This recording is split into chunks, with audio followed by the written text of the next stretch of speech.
Hello, everybody, and welcome to Dishing with Stephanie's Dish, the podcast where we talk to cookbook authors and people generally obsessed with food. Today we have a cookbook author, and it is Kelly Jaggers. Welcome to the program, Kelly.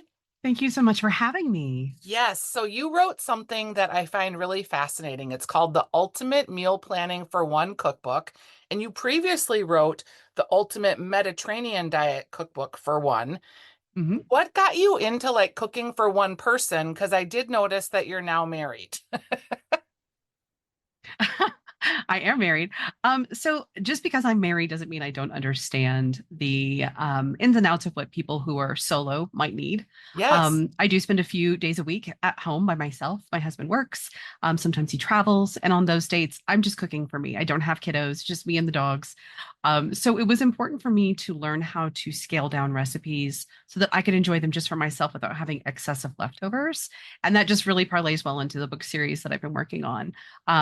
Because it's kind of I wouldn't say so niche, but kind of overlooked audience for cookbooks. For Most people are sure. thinking, right, they're thinking about families, married couples, people with loads of kids, or planning for parties. But what about those people who are, for whatever reason, cooking for themselves because maybe they're single or they have a spouse or an SO or a partner who works multiple days away from home, or maybe they're on a special diet from an SO. And so, like, they're planning just for themselves. Yeah. Just lots of reasons why you might just be cooking for yourself. So, it's not just because you're a single, although you probably, maybe you are. That's also Yeah. fine. Like, I don't judge, whatever.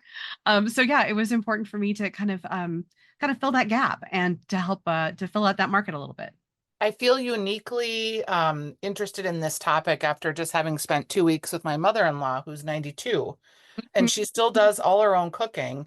And Yeah. every time I was going to make something, she acted sort of horrified at my portions because Mm. she's used to cooking for just herself. So she's always really keenly in tune to not cooking too much so she doesn't have to eat the same thing for 5 days. Exactly. Yep. Because Yep. I mean, leftovers are a problem when you're single. Leftovers are great for one, maybe two meals, but like 5 meals of lasagna in a week or 5 meals of whatever it is that you've made, like Yeah, it can get a little depressing, right? And like makes you not want to cook, make you want to reach for a takeout menu, and that's so expensive. So you're yeah, wasting food, spending more on maybe delivery or takeout than maybe you've planned for in the budget. So why not think about meals that are scaled for 1 to 2 portions? I think that makes a lot of sense for people who are thinking about their budget, thinking about ways to reduce food waste, which is so important too, right? Food is so expensive these days. If you go to the yes, grocery store, it's so high. I don't want to be yeah. throwing that food away. I'm going to eat what I bought. So I want to plan for meals that I can make just in the portions that I want. Your book is beautifully done in lots of ways. So, Thank first of you. all, Thank the you. design of it, Yeah, yeah. I love. They did such a wonderful job with it. It's so, so pretty. It's pretty, it's simple, it's easy to follow. You have pictures for most of the recipes. You Yep. also have like calorie counts, fat, protein, carbohydrates. So if Mhm. someone is watching their calories, that's really helpful. Yep. You've Yep. got it also broken down into proteins, which Yep. we're kind of obsessing these days about if we're getting enough protein. So I loved that. I Yep. also really liked the size of it and the Hmm. paper, and it just feels like a manual I can pop in my purse, and you've got shopping lists, meal plans. It's really quite well done. Thank you, thank you. It was a labor of love. I think that the most challenging part of the book was the meal plans, is coming up with the 8 weeks of meal plans and the shopping lists, because I wanted to make sure that the meal plans included a variety of recipes from the book. Nothing was too like Mexican every single night or like chicken Yes. every single night. I wanted to make sure there was plenty of variety and to give an example for people who maybe have never sat down to meal plan before, to say like, this is what you can do. These are the kinds of recipes you can plan for. This is an idea of what your week might look like, but feel free to plug and play, right? Like, oh, I'm not such a big fan of this recipe. I'd rather have this. And you can just plug it into the meal plan and make it easy for you to customize and individualize so that as you start this meal planning journey, you have these great tools and you can just kind of utilize them week over week for yourself. And the prep lists too were really thoughtful. Hmm. I think when you're cooking for, because I do cook from one a lot actually too. Hmm. In my food life, because I'm doing recipe development, I'm, usually making recipes for 2 to 6. Yep. But my husband in the summertime lives at our cabin for the most part. So I am cooking for myself a lot. And if I'm not eating recipe leftovers, which usually I end up giving to my neighbors because I don't really want Yep. to eat what I just cooked. I don't I know why, completely but understand. I'm the same way. I'm a yeah, perverse it's like creature. I've If I've cooked it, cooked it all day, I don't want to consume it. I get I it. I do. photographed it. I'm just I've like, been with it oh, all day and I just don't want it. yes. So I'm like Yep. always running around the neighborhood like, who needs food?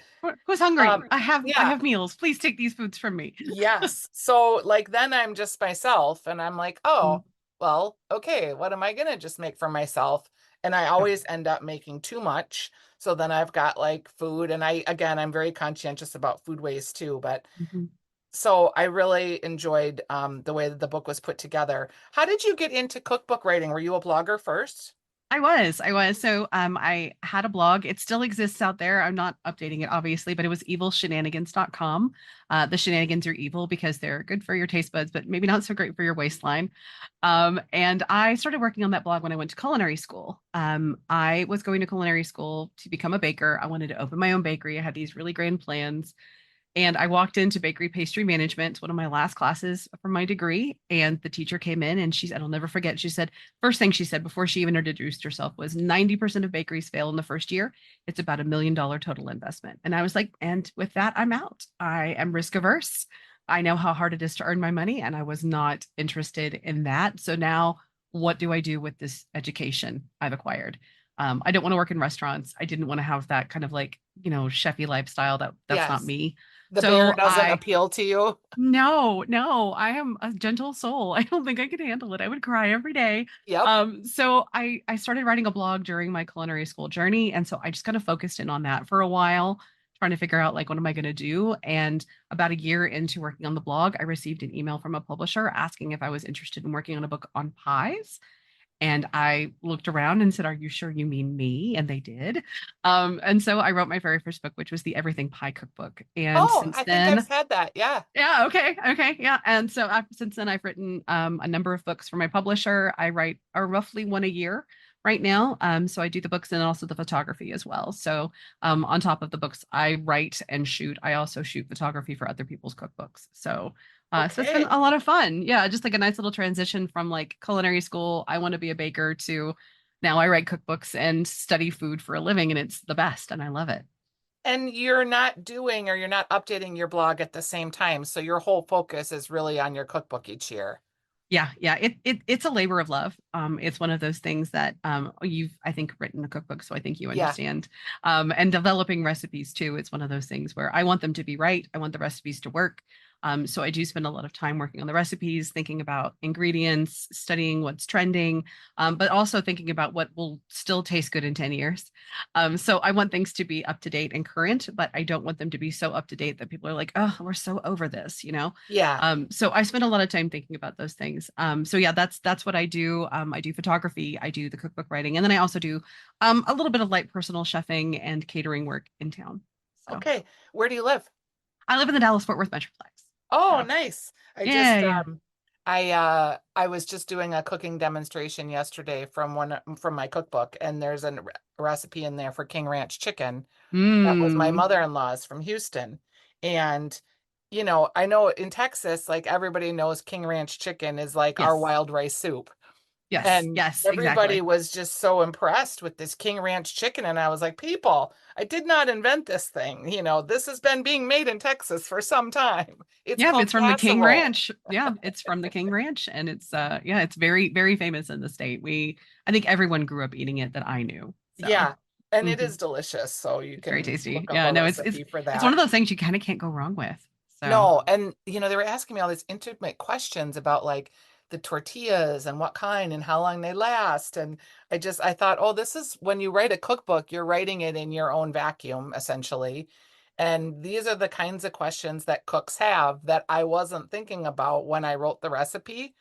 yeah. So I'll get better on the second book about thinking about some of that. But I think with each book, you get better, don't you think? Oh, absolutely, absolutely. It's the first book's a challenge. You kind of don't. I hate to say you don't know what you're doing, but like you write recipes, you know how to develop recipes, but have you written a book before? No. No. I ended up writing my first book over the course of basically a week. We had a snowstorm in Dallas that year, and it basically shut the entire city down. All the roads were frozen over. We were actually hosting the Super Bowl that year too, so it was kind of like this thing where I was watching the news where they were like, "Can we even have it? It's all snowed in," and I'm like, I "It's like a quarter remember. of an inch of snow. It's so small." Yep. Um, And we so were I ended laughing up, at all of you, just yeah, like, oh my God, what is going on in Dallas? well, we don't have the Of infrastructure in course. place, and Of also course. we drive aggressively. Anyway, um, so I ended up getting stuck at home for a week, and I'm like, well, I guess I'll just work on the book. And so I did writing and testing that whole week. And by the time the week was over, I had about 110 pies in my kitchen and in the fridge and freezer. And the majority of the book done. Like it just was one of those things. And I was like, oh, how will I ever write another one of these? This has been such an ordeal. But as you get into it and you learn like your own process, it gets easier. And you also think about those questions like, what do I do with the excess ingredients of this? And what will they do with these leftovers? And could they turn them into something else? And what suggestions do I have for substitutions? Maybe for our vegan friends or for people who don't eat these kinds of proteins. Maybe you don't eat shellfish or pork. Like, you think about those things and like little tidbits you can include in your recipes to make it better for your audience. Yeah, and you have a lot of that in the book too. Like in at each page, there, if you have some suggestions, like here's some variations on ways to use grits. Yep. Here is a tartar sauce that goes with this crispy fried shrimp, like Yep. Mhm. how to freeze seafood. Like I liked that. I thought it was really thoughtful too. Thank you. What are some of your favorite cookbooks that you find yourself getting inspiration from recently? Um, Basically anything from Nigella Lawson. She is the domestic goddess and basically my favorite food person. I adore Nigella Lawson. I love any of the books that deal with like specialty one topic cooking. So I love to read books on like specifically books on like vegan cooking or like how to cook with chickpeas or like a specific culinary areas, like say books like on Israeli cooking or Russian cooking or German cooking. I love to learn about different food ways. So I spent a lot of time studying Asian food culture, and now I'm kind of getting invested in more of like my own background. So learning about Germanic, Austrian, a little bit of Northern Italian foodways. And then of course, I love reading cookbooks from my home state of Texas. So I have a number of cookbooks from people who are in the state who are just masters of their crafts. So books on barbecue, books on Southern comfort food, books on Tex-Mex, Yep. and then even drilling down books on Austin cuisine, on Dallas cuisine. Like these books are so interesting to me. So I read them like textbooks. Like I Me love to too. just study them, right? I could just sit there and read a cookbook like most people read a novel. So yeah. Same. I don't know why I'm even telling you this, but it's kind of a cute story. I was traveling and a woman contacted me and she was cleaning out her mom's house. And we do Hmm. a cookbook swap every year Hmm. with my radio show. And she said, I've got all these books and I know you have the swap. She said, can I bring them to you? I said, yeah, you can bring them to me. Here's my garage code. Just put them in my garage. And she was like, wait, you're just going to give me a garage code? I'm like, yeah, just put the books in there. She goes, I can't believe you're just all, she goes, can I do anything else while I'm at your house? Can I bring in the mail? I'm like, sure, if you want to. So I got home from the cabin and the books are in the garage. And I started looking at them and they were real like treasures, like a lot of Mm, old Lutheran church cookbooks. And there was one cookbook that was Minneapolis restaurants that I only knew of three of the restaurants in the book. So it's got to be, 75 years old. yeah, yeah. And it was just full of treasures and her notes. And there was a box, a wooden box that has actual recipes written in it by hand. Oh my gosh. And so I'm just like, and there's three boxes of this person's life, and I feel like so honored that this woman gave me the boxes of the books. And I've been kind of paging through them at night, like reading the recipes and thinking, okay, this has oleo and shortening. Can I find a way to do something different with it? And how does that work? But yeah, I Yeah, get jazzed by the same things. I have my old I don't want to date myself too hard, but I did grow in the elementary school in the 80s, and I had a cookbook that our PTA put together for our elementary school, and I still Amazing. have a copy of that, like construction paper bound, spiral Yes, bound cookbook from the elementary school, and the kids all submitted recipes. And most of them, the parents obviously, sure. helped, but occasionally it was a kid who like made up a recipe for the cookbook. And I love to read through the book. And just kind of like remember like all my friends and the teachers and like all that stuff. It's such a treasure. Like no one else appreciates it but me, but I love it. It's to me it's priceless. One of the things I liked about this book too is that you have a lot of baking recipes. People don't think about baking for one, and I'm just looking, you have a whole cookbook about baking for I one do. too. I do. Yeah, my first book that I did in the series was the Baking for One cookbook. I did go to culinary school for pastry, so my background is well, my education is in pastry. That's not to say that I'm not educated on other forms of cooking. I did take Sure. a bunch of extracurricular cooking classes for like American cooking, French cuisine. I learned how to make the omelet, the whole nine. But yeah, I love baking. Baking is my passion. And so when they were talking about like, well, what books are you interested in? I said, I'd love to do some more baking books. And like, what about baking for one? And I'm like, I'm your girl. So I mean, that book was, cheesecake for one, creme brulee for one. These are not easy things to make. I love it. yeah, scaling them down was a challenge, especially for things you would think you just cut, especially like things like cookies and cakes. Oh, you just cut it down by like a quarter. You don't. You really have to think about your ratios of fat, how the leavening is going to work with these ingredients. Do I need to add less liquid, more liquid? It's a little bit challenging to scale down baking recipes. So that was a fun one to work on just from like my nerdy food science brain. Like I really enjoyed sitting down and working on that book. That was a good time. Yeah, the desserts look exceptional. Thank Also, you. like beef short rib pot roast for one. Great. I mean, everybody loves that recipe, but it's makes a huge quantity.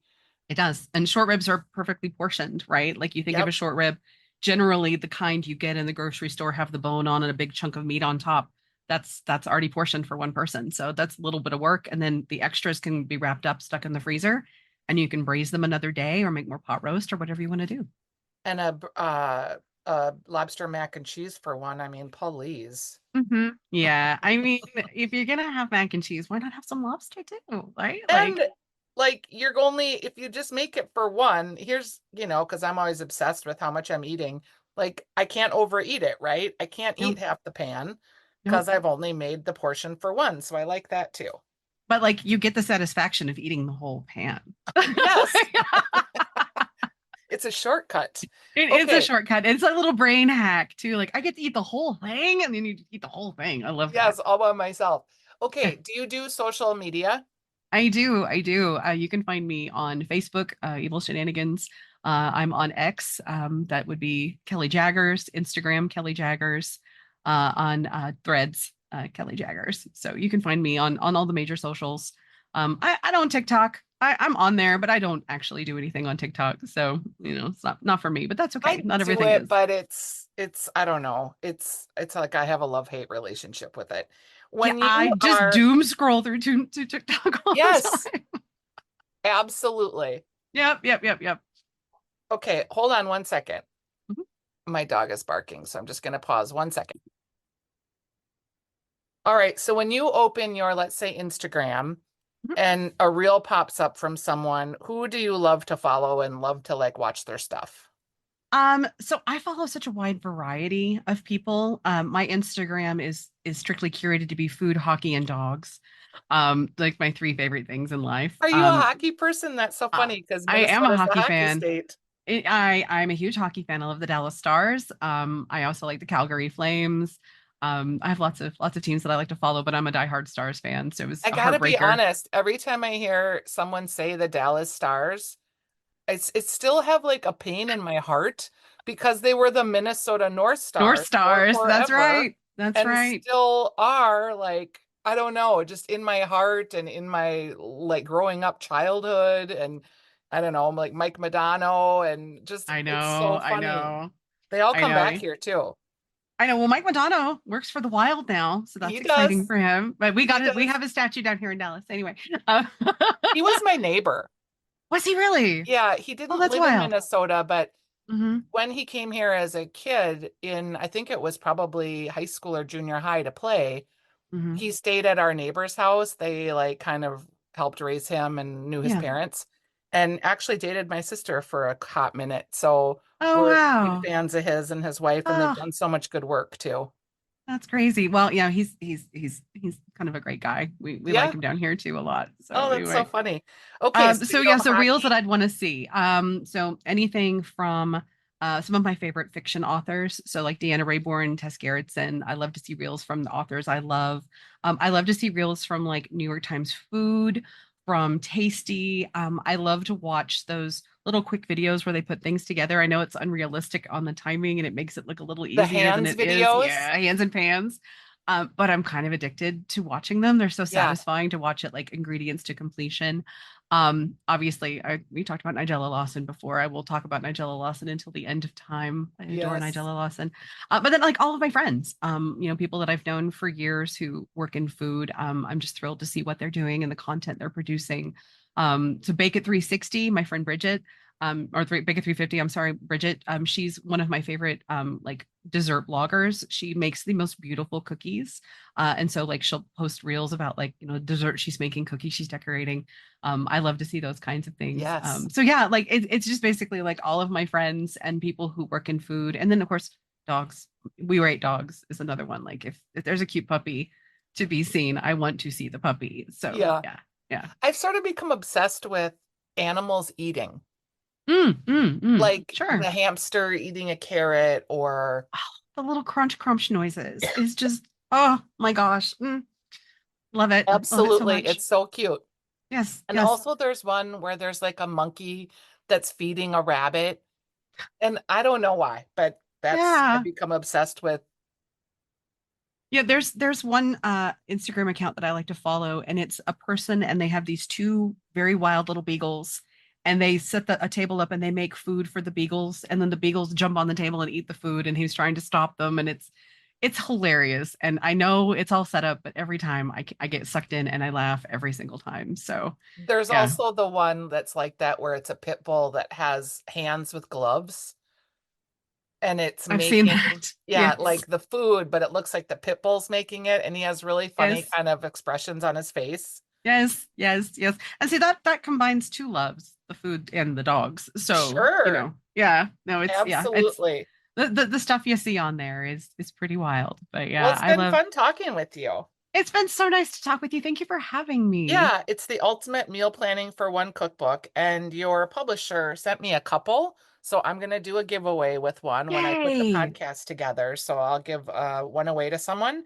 And it's been lovely to see you. When you get your next book going, give me a shout back. I love talking to cookbook authors and hearing about their process. And again, I really thought your book was super thoughtful. You did a great I'm job. so glad you liked it. Thank you so much. I really appreciate it. I did. Thanks, Kelly. I'll see you Thank soon. you. Take Okay. care. Bye-bye.